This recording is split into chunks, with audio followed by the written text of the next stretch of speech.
एक बार फिर से मैं आप सभी के सामने उपस्थित हूँ बेहद महत्वपूर्ण टॉपिक के साथ। टॉपिक आपका जुड़ा हुआ है आयुष्मान योजना को लेकर के।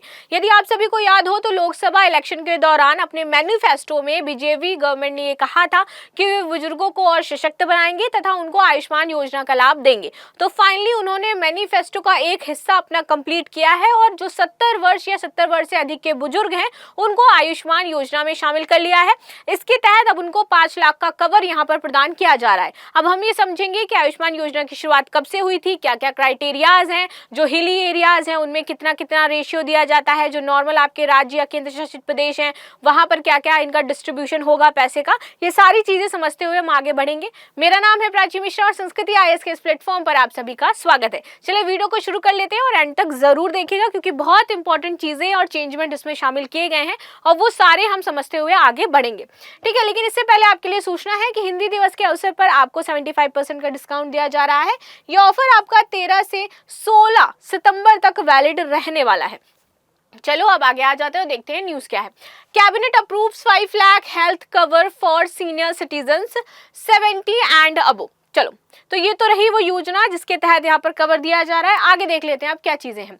तो इस योजना के तहत हर वर्ष 5 लाख रुपए तक का इलाज मुफ्त करवा सकते हैं कौन, जो 70 वर्ष या फिर इससे ज्यादा के हैं वो बुजुर्ग। ठीक है, इसके तहत इस योजना को जो लाभ मिलने वाला है वो कहा जा रहा था लगभग यहाँ पे सरकार का लक्ष्य है कि 6 करोड़ सीनियर सिटीजन्स को इसमें शामिल किया जाए और साथ ही साथ इसमें देश के करीब 4 करोड़ परिवार आपके सम्मिलित होंगे और इन परिवारों से आपके 6 करोड़ सीनियर सिटीजन्स को ये कार्ड दिया जाएगा। ठीक है, इस योजना की शुरुआत में 3,437 करोड़ रुपए खर्च किए जाएंगे सरकार के द्वारा। तो इतना पैसा खर्च होने वाला है 70 वर्ष से अधिक बुजुर्गों को यहाँ पर कार्ड देने में। ठीक है, चलो अब ये तो मोटी मोटी बात रही जो हमने समझी कि कितने परिवार होंगे, कितने सीनियर सिटीजन होंगे, कितना पैसा लगेगा। अब देख लेते हैं थोड़ा सा इसमें डिटेल में। यहाँ पे कहा गया है कि 70 वर्ष या अधिक के आयु के सभी बुजुर्ग, कोई आय क्राइटेरिया नहीं है, उनकी आय चाहे कितनी भी हो। ठीक है, यहाँ जो आय का क्राइटेरिया है वो खाली जो परिवारों को दिया गया है आयुष्मान हेल्थ कार्ड उनके तहत है, लेकिन आयु जिनकी आयु 70 वर्ष है उनके लिए कोई आय का क्राइटेरिया यहाँ पर निर्धारित नहीं है। कोई भी इसका लाभ ले सकता है जिसकी आयु 70 वर्ष से अधिक है। ठीक है, तो बिना किसी आर्थिक स्थिति के, चाहे वो कैसी भी हो उनकी आर्थिक स्थिति, वे इस योजना का लाभ उठा सकते हैं। ये एक बहुत ही महत्वपूर्ण पॉइंट हो जाता है आपका। ठीक है, इसके लिए एक नया अलग कार्ड जारी किया जाएगा जो उस सिर्फ बुजुर्ग के पास होगा, यानी परिवार के पास अलग आपका हेल्थ कार्ड होगा आयुष्मान का, लेकिन जो बुजुर्ग है उसका अपना अलग हेल्थ कार्ड होगा 5 लाख का और उस कार्ड को अदर फैमिली मेंबर्स यूज नहीं कर सकते हैं अपने लिए, वो सिर्फ उस बुजुर्ग व्यक्ति के इलाज में ही यूज होगा। ये यहाँ पर पाबंदी है उस कार्ड के साथ और एक विशिष्ट कार्ड यहाँ बुजुर्गों को दिया जाएगा। ठीक है, चलिए आगे आते हैं।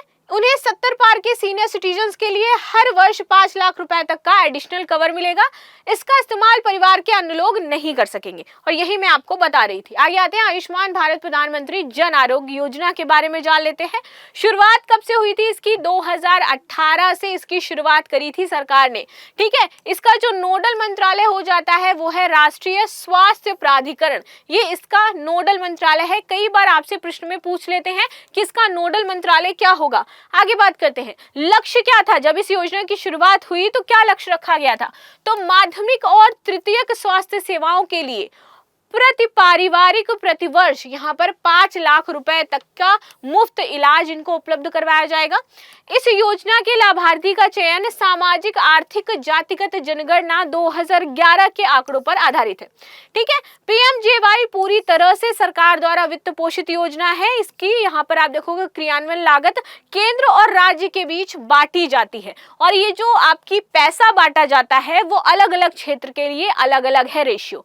ठीक है, जैसे कि हम बात करें यहाँ पर तो जो राज्य और विधायिका वाले केंद्र शासित प्रदेश हैं इनके लिए 60:40 का यहाँ पर रेशियो दिया गया है, यानी कि 60% पैसा कौन देगी? केंद्र, और 40 यहाँ पर राज्य को देना होगा। लेकिन आपके जो पूर्वोत्तर और 3 हिमालयी राज्य हैं, कौन से? जम्मू और कश्मीर, हिमाचल प्रदेश और उत्तराखंड, यहाँ पर जो अनुपात है वो है 90:10 का अनुपात, यानी कि 90% पैसा केंद्र देगा और 10% पैसा आपके जम्मू कश्मीर, हिमाचल प्रदेश और उत्तराखंड देंगे। बिना विधायिका वाले जो संघ शासित प्रदेश है इनमें आपका आ जाता है क्या, लेह लद्दाख। यहाँ पर 100% पैसा कौन देगा, आपका केंद्र जो होगा वो पैसा खर्च करेगा। योजना के तहत परिवार के आकार, आयु और लिंग की कोई सीमा यहाँ पर नहीं बताई गई है और ये इस कार्ड का जो यूज है ये ऑल ओवर द इंडिया में कर सकते हैं जो भी आपके मेडिकल रजिस्टर होंगे उसके तहत। ठीक है, आगे देखते हैं। ये एक पोर्टेबल योजना है, पोर्टेबल इन द सेंस कि ऑल ओवर द वर्ल्ड में लाभार्थी यदि इसका रजिस्टर्ड अस्पताल है उसके अंतर्गत ये सूचीबद्ध यदि है तो लाभ उठा पाएंगे। इस योजना के अंतर्गत दवाइयाँ, नैदानिक जो सेवाएं हैं, चिकित्सा की जो फीस है, कमरे का जो शुल्क है, ओटी और आईसीयू शुल्क, ये इनका निःशुल्क होगा, पैसा नहीं देना पड़ेगा, फ्री ऑफ कॉस्ट होगा। ठीक है, इस योजना के तहत आप कितने दिन तक अस्पताल में भर्ती हो सकते हो, तो भर्ती होने के 3 दिनों तथा अस्पताल में भर्ती होने के बाद 15 दिन, पहले 3 दिन और बाद में 15 दिन तक आप वहां पर रह सकते हो और इस दौरान आपका जो भी नैदानिक उपचार है, स्वास्थ्य इलाज है, दवाइयां हैं, ये सारी चीजें मुफ्त होंगी। अब वर्तमान में कितने कार्ड धारक हैं ये देख लेते हैं जिनके पास आयुष्मान कार्ड है। देखिए, देश भर में 30,174 हॉस्पिटल आयुष्मान योजना से जुड़े हुए हैं। 6 करोड़ से ज्यादा लोग इसमें मुफ्त इलाज अपना करवा चुके हैं। यूपी में सबसे ज्यादा आपके 5.11 करोड़ लोगों के पास ये आयुष्मान कार्ड है और एमपी में 4.02 करोड़ लोगों के पास कार्ड है और एमपी आपका दूसरे प्लेस पर आ जाता है। आगे देखते हैं कौन कौन कार्ड बनवा सकता है। ग्रामीण क्षेत्र में रहने वाले, अनुसूचित जाति, जनजाति, आदिवासी बनवा सकते हैं। गरीबी रेखा के जो नीचे वाले हैं वो, असंगठित क्षेत्रों में काम करने वाले वो, दिहाड़ी मजदूर और परिवार में यदि कोई दिवंगत है तो वो आयुष्मान कार्ड बनवा सकता है। किसको इसका लाभ नहीं मिलेगा, देखिए संगठित क्षेत्र में जो काम कर रहे हैं वो मान लीजिए राज्य कर्मचारी हैं, ठीक है, स्टेट में कार्य कर रहे हैं, केंद्र में कार्य कर रहे हैं, उनको नहीं मिलेगा। जिनका पीएफ कटता है, जो सरकारी कर्मचारी हैं, जिनके पास पक्का मकान, गाड़ी है, जिनके पास जो ईएसआईसी के सदस्य हैं और इनकम टैक्स देने वाले हैं वो इसके तहत नहीं आएंगे। इस योजना में आपकी कौन कौन सी बीमारियां कवर हो रही हैं तो देखते हैं। इनमें सभी बीमारियां कवर होती हैं। आयुष्मान योजना में पुरानी बीमारियां भी कवर होती हैं। किसी बीमारी में अस्पताल में एडमिट होने से पहले तथा बाद के खर्च इसमें कवर होते हैं। ट्रांसपोर्ट पर होने वाला खर्च इसमें आपका कवर नहीं होता है।